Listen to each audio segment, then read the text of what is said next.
नमस्कार, जय हिंद, जय भारत। मैं अभिषेक और आप देख रहे हैं हमारा YouTube channel Rudra education hub. दोस्तों, एक बार फिर से आप सभी का हमारे इस यूट्यूब चैनल पे हार्दिक स्वागत और अभिनंदन है। दोस्तों, आज के सेशन में, आज के इस वीडियो में हम आपसे बात करने वाले हैं मौर्य काल से संबंधित मूर्ति कलाओं के बारे में। जी हाँ दोस्तों, हम सभी ने मौर्य काल से संबंधित स्तंभों के बारे में और स्तूपों के बारे में डिस्कशन किया था। वहाँ पे दोस्तों इनसे संबंधित जानकारियाँ प्राप्त की थी। आज के इस सेशन में दोस्तों हम बात करने वाले हैं मौर्य काल के अंतर्गत इस मूर्ति कला के बारे में। दोस्तों, आपके एग्जाम में अलग अलग टॉपिक से जो क्वेश्चंस हैं वो आते हैं और उसी में दोस्तों एक बड़ा ही इंपॉर्टेंट टॉपिक है मौर्य काल की मूर्ति कला। दोस्तों, ये बड़ा ही इंपॉर्टेंट टॉपिक है और इनसे क्वेश्चंस पूछे जाते हैं। आइए दोस्तों, इसकी शुरुआत करते हैं और शुरुआत करने से पहले दोस्तों एक बार वीडियो को लाइक कर लीजिए। चैनल पर नए हैं दोस्तों, चैनल को सब्सक्राइब जरूर से कर लीजिएगा।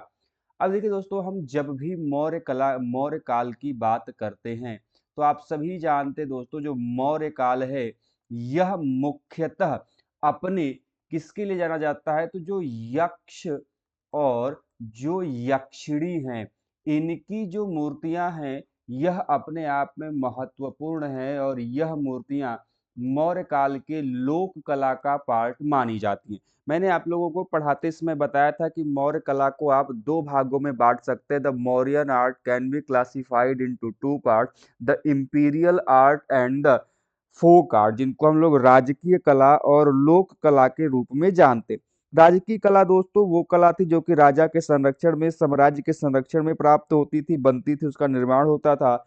जबकि दोस्तों जो लोक कला है किसी व्यक्तिगत व्यक्ति के द्वारा, किसी निजी व्यक्ति के द्वारा या फिर किसी व्यक्ति के समूह के द्वारा जो है उसका विकास या एक सीमित क्षेत्र में उसका जो प्रचलन है वह देखने को मिले, उस पर साम्राज्यिक जो दबाव है या फिर जो प्रभाव है वो परिलक्षित न हो। ऐसे में ही दोस्तों जो मूर्ति कलाएं हैं गुप्त मौर्य काल की, वो हमें इस प्रकार की एग्जाम्पल देती हैं, जिसमें आप खासकर यक्ष यक्षिणी की मूर्तियां हैं, ठीक है, और अन्य जो आपकी मूर्तियां हैं वो इसका एग्जाम्पल देती है। लेकिन कुछ एक ऐसी भी मूर्तियां हमें मिली हुई जो कि राजकीय संरक्षण के अंतर्गत भी हमें देखने को मिली हैं। खैर, उनकी चर्चा जो है कि यहाँ पर हम आपसे सेशन में करने वाले। दोस्तों, इसी में एग्जाम्पल है आपके धौली और कालसी से मिले हुए हाथी की मूर्तियां। ध्यान रहे, बड़े ही इंपॉर्टेंट एंड महत्वपूर्ण पुरास्थल है धौली और कालसी। ये दोस्तों धौली और कालसी एक ऐसे महत्वपूर्ण पुरास्थल हैं जहां से हमें हाथी की जो मूर्तियां हैं, एलिफेंट के जो स्कल्पचर्स हैं वो हमें वहां पे मिलते हैं। और इंपॉर्टेंट पॉइंट है जो कि आपके एग्जाम में पूछा भी जाता है कि ये जो कालसी से हाथी की मूर्ति मिली हुई है, उस कालसी से मिली हुई हाथी की मूर्ति के नीचे हमें एक जो लेख प्राप्त होता है वह गज तमे प्राप्त होता है। और इसको जो है कि आप लोग जरूर ध्यान में रखें, वह लेख का नाम क्या है, गज तमे जो लेख है वह प्राप्त होता है। और इसी दौरान हमें मौर्य काल में लोक कला के अंतर्गत इसमें यक्ष यक्षिणी की जो मूर्तियां हैं वह देखने को मिलती हैं। सबसे इंपॉर्टेंट और महत्वपूर्ण आप सभी ने नाम भी सुना होगा, अभी आगे उसका चर्चा भी आएगा, दीदारगंज से प्राप्त जो यक्षिणी की मूर्ति है वह अपने आप में सबसे भव्य, सबसे सुंदर जो मूर्ति है वह माना जाता है, जो कि हमें बिहार से दीदारगंज से जो है प्राप्त हुआ था।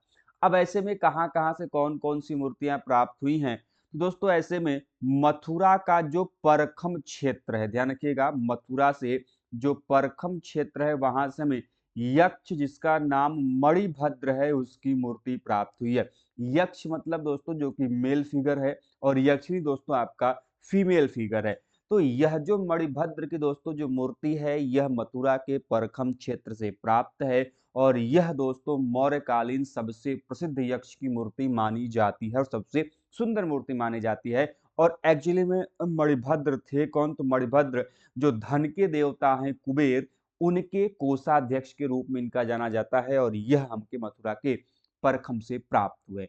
वहीं पे दोस्तों हमें मध्य प्रदेश के ग्वालियर क्षेत्र से एवं विदिशा क्षेत्र से भी यक्ष यक्षिणियों की मूर्तियां प्राप्त हुई हैं।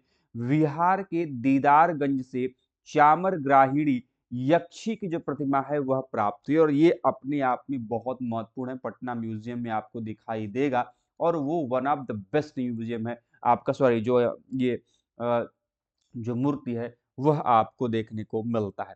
इसके अलावा राजघाट बनारस से प्राप्त जो त्रिमुखी यक्ष की प्रतिमा है, ये आपके एग्जाम में क्रोनोलॉजी के लिए आता है कि पहली बात तो कहाँ से प्राप्त है, किस काल का है। तो ध्यान रखिएगा, बिहार के दीदारगंज की बात करें, मध्य प्रदेश ग्वालियर विदिशा की बात करें, मथुरा के परखम की बात करें, राजघाट बनारस से जो तीन मुख वाली यक्ष की प्रतिमा की बात करें, ये सभी जो है दोस्तों आपके उसी जगह से जो आप प्रमाण है वह देखने को मिलता है।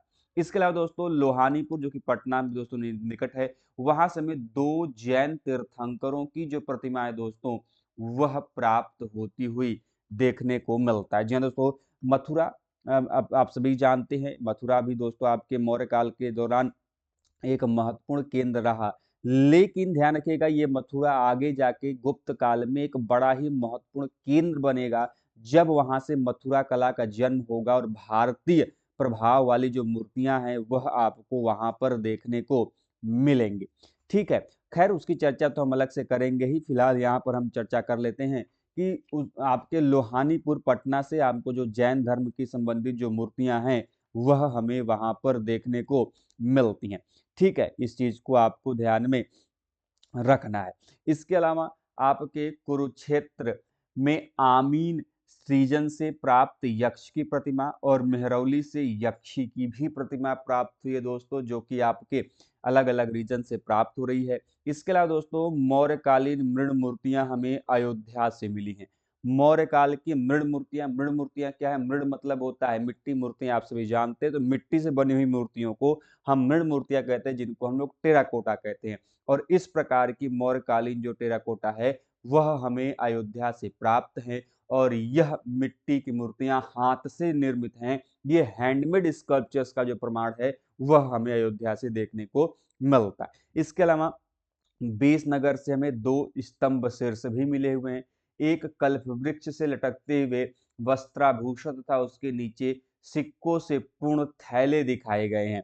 ठीक है, और ताड़ वृक्ष, ठीक है, और ताड़ वृक्ष युक्त स्तंभ पवैया तथा कौशाम्बी के समीप मैनहाई गांव से भी इसी प्रकार की जो प्रमाण है वह मिले हुए हैं। और यह कल्प वृक्ष लक्ष्मी का तथा ताड़ वृक्ष कार्तिकेय का प्रतीक के रूप में जो है यह जाना जाता है। ठीक है, इस चीज को आपको ध्यान में रखिएगा। अब यहाँ पर ध्यान रखिए कि यह जो मैंने आप लोगों को बताया कि जो लोहानीपुर पटना से जो जोतदैन तीर्थंकर की प्रतिमा प्राप्त हुई, कई सारे ऐसे विद्वान हैं जो आपके स्कॉलर हैं, उनका मानना है कि यह कोई मौर्यकालीन स्कल्पचर नहीं है।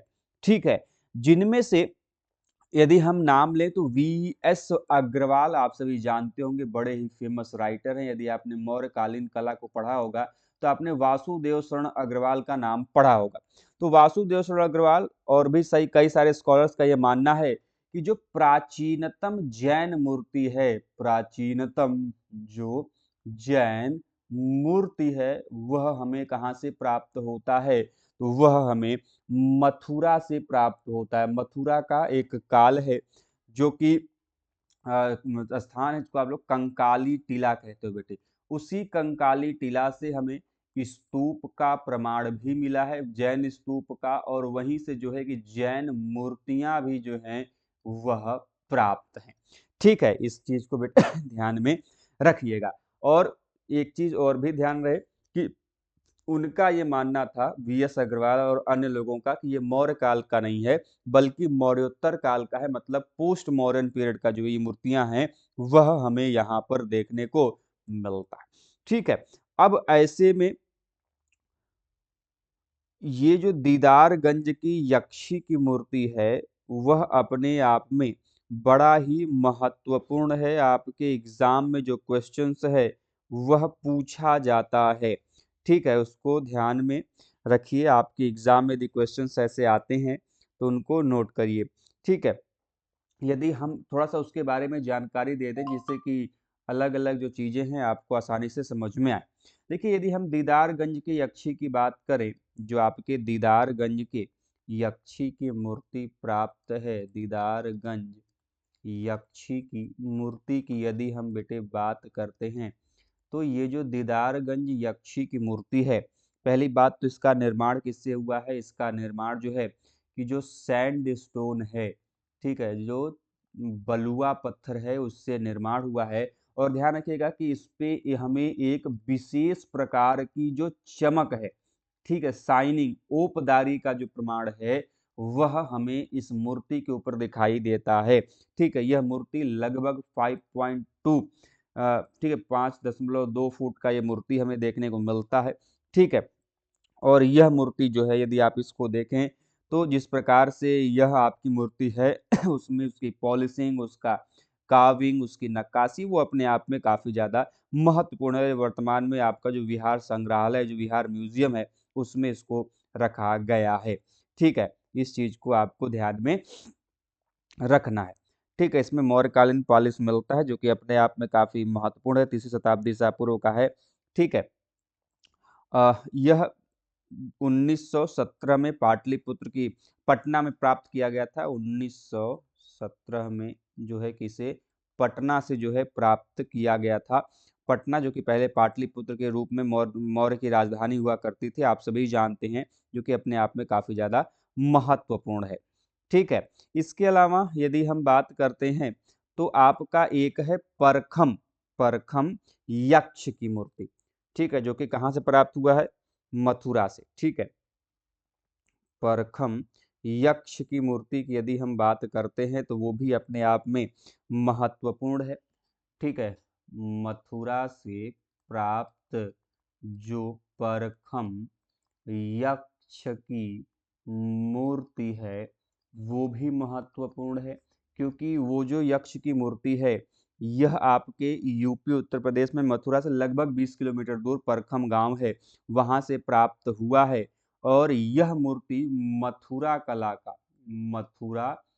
का एक महत्वपूर्ण उदाहरण माना जा सकता है, क्योंकि यदि आप इस मूर्ति को देखेंगे तो यह मूर्ति जो है कि काफ़ी महत्वपूर्ण जो प्रमाण है, यह मूर्ति हमें देखने को मिलती है। और यह मूर्ति वर्तमान समय में जो मथुरा संग्रहालय है, ठीक है, जो आपका मथुरा म्यूजियम है, वहाँ पर यह मूर्ति जो है रखी गई है। ये आपकी एक बिग बिग स्कल्पचर, एक बड़ी आकृति जो है वह देखने को मिलता है। ठीक है, अब यदि आप परखम यक्ष को देखते हैं तो इसकी परखम से जो खोज है वह किया गया था। और यह यदि आप देखें तो इसमें जो मणिभद्र हैं उनको लेकर जो चीज़ें हैं वह देखने को मिलता है। इस पे जो है हमें कि लेख देखने को भी मिला हुआ है। ठीक है, इस पे जो है कि इस परखम यक्ष पर जो है कि हमें जो लेख है वह भी देखने को मिला हुआ है। ठीक है, मथुरा इंस्क्रिप्शन कहते हैं इसको, मथुरा लेख कहते हैं, जो कि अपने आप में महत्वपूर्ण है, जिसमें पता चलता है कि यक्ष मणिभद्र को यहाँ पे टाइटल भागवत जो है वह मिला हुआ है। इससे पता चलता है कि यहाँ के जो लोग हैं बुद्धिज्म और जैनिज्म को जो है कि मानते थे, उसके संबंधी जो चीज़ें हैं वह हमें यहाँ पर देखने को मिलती हैं। ठीक है, तो ये रहा दोस्तों आप लोगों के मूर्ति कला के बारे में मौर्यकालीन जानकारी। तो उम्मीद करते दोस्तों ये मूर्तिकला आपको समझ में आई होगी। दोस्तों हमारा आर्कियोलॉजी का और हिस्ट्री का जो नया बैच है 15 जनवरी 2025 से स्टार्ट हो रहा है। यदि चाहें तो दोस्तों आप सभी उसे ज्वाइन कर सकते हैं, जिसमें दोस्तों हम कंप्लीट कोर्स दोस्तों इस बार आर्कियोलॉजी और हिस्ट्री का डिस्कस करने वाले हैं, जिसमें लाइव क्लासेस होंगी। हर एक लाइव क्लासेस की दोस्तों रिकॉर्डिंग आपको मिलेगी, जिसे जब भी चाहेंगे, जितनी बार भी चाहेंगे आप उसे देख पाएंगे। ये क्लासेस दोस्तों आपकी जनवरी से स्टार्ट होंगी और जून जब तक एग्जाम नहीं हो जाता तब तक कंटिन्यू चलेंगी। हर एक टॉपिक से संबंधित PDF, notes, material, mock test series, PYQ 2004 से 2023 का विथ आंसर की, ये सभी चीजें जो है दोस्तों आपको वहां पर प्रोवाइड कराई जाएंगी। ठीक है दोस्तों, हमारी जो क्लासेज है लाइव क्लासेज ये दो मोड में होंगी। एक दोस्तों हम पूरी की पूरी जो थ्योरी मोड है उसको डिस्कस करेंगे, और दूसरे में दोस्तों एमसीक्यू और जो वन लाइनर क्वेश्चंस है उनको आपके साथ साझा करेंगे, डिस्कस करेंगे। तो दोस्तों यदि आप इस बैच को ज्वाइन करना चाहते हैं तो हमारा जो ऑफिशियल ऐप है रुद्र एजुकेशन हब, जो कि दोस्तों आपको प्ले स्टोर पे इजिली अवेलेबल मिल जाएगा, वहाँ पे जाइए, रुद्र एजुकेशन हब सर्च कीजिए और दोस्तों वहाँ से इस ऐप को डाउनलोड करने के बाद कोर्सेज सेक्शन में जाके आपको सारे कोर्स मिल जाएंगे। यदि आप चाहें अलग से तो आप टेस्ट सीरीज भी ज्वाइन कर सकते हैं, या फिर दोस्तों डॉक्यूमेंट सेक्शन में जाके अलग अलग टॉपिक वाइज दोस्तों जो डॉक्यूमेंट्स हैं नोट्स हैं, वो भी दोस्तों आप प्राप्त कर सकते हैं, चाहे एमसीक्यू के ऊपर हो, चाहे इंस्क्रिप्शन के ऊपर हो, चाहे एपिग्राफी के ऊपर हो, चाहे हम बात करें न्यूमिस्मेटिक्स, आर्ट एंड आर्किटेक्चर, सभी से संबंधित जो चीज़ें आपको हैं कि वहाँ पे मिल जाएँगी। दोस्तों जल्दी से इसको डाउनलोड कीजिए और अपने बैचेज़ को या मॉक टेस्ट सीरीज़ को जॉइन कीजिए। तो मिलते हैं दोस्तों नेक्स्ट सेशन में इसी प्रकार के इन्फॉर्मेशन और वीडियोज़ के साथ, तब तक के लिए आप स्वस्थ रहें, मस्त रहें। जय हिंद, जय भारत, हर हर महादेव।